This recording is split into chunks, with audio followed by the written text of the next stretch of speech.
What if you could change the color of a shirt, boost the sky, or fix weird skin tones without touching the rest of the video?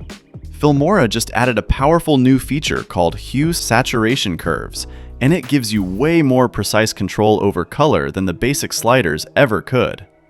Before we begin, if you haven't already installed Wondershare Filmora, please visit the official website and download the latest version. Then, install it on your computer.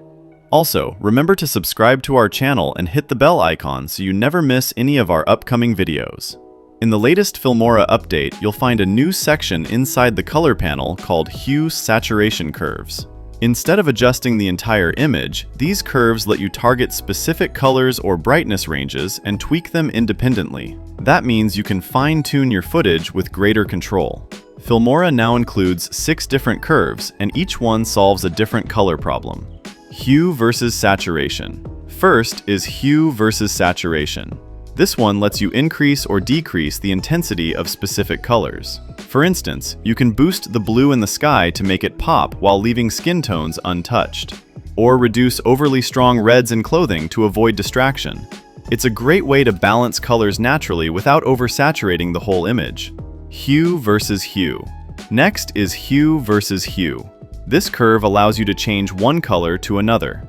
For example, if you want to change the color of a blue shirt, select the color and shift the curve upward or downward to change the color. You can also use this creatively, such as turning green leaves slightly more teal or adjusting product colors without affecting the entire frame.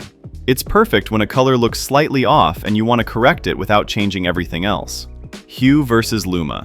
Then there's hue versus Luma. This curve controls the brightness of a specific color.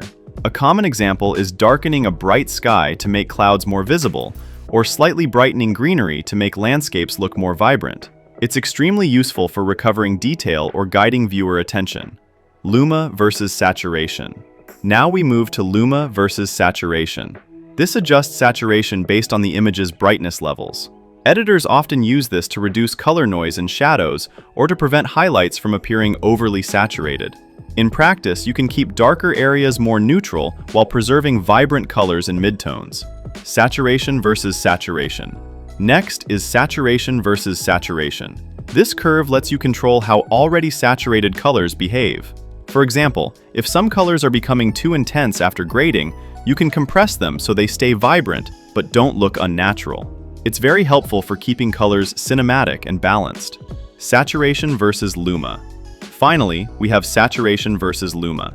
This allows you to adjust brightness based on color saturation. It's useful when bright colors start to dominate the image. You can subtly tone them down while keeping the overall scene balanced. This helps maintain clean color separation and visual harmony. So while hue/saturation curves might look advanced at first, they actually make color grading faster and more precise. And that means cleaner color correction, better looking footage, and greater creative control, all directly within Filmora. If you found this tutorial helpful, please give us a thumbs up and share it with your fellow creators and editors. For more Filmora 15 tutorials and video editing tips, subscribe to our channel and visit filmora.wondershare.com for templates, effects, and resources. See you in the next one!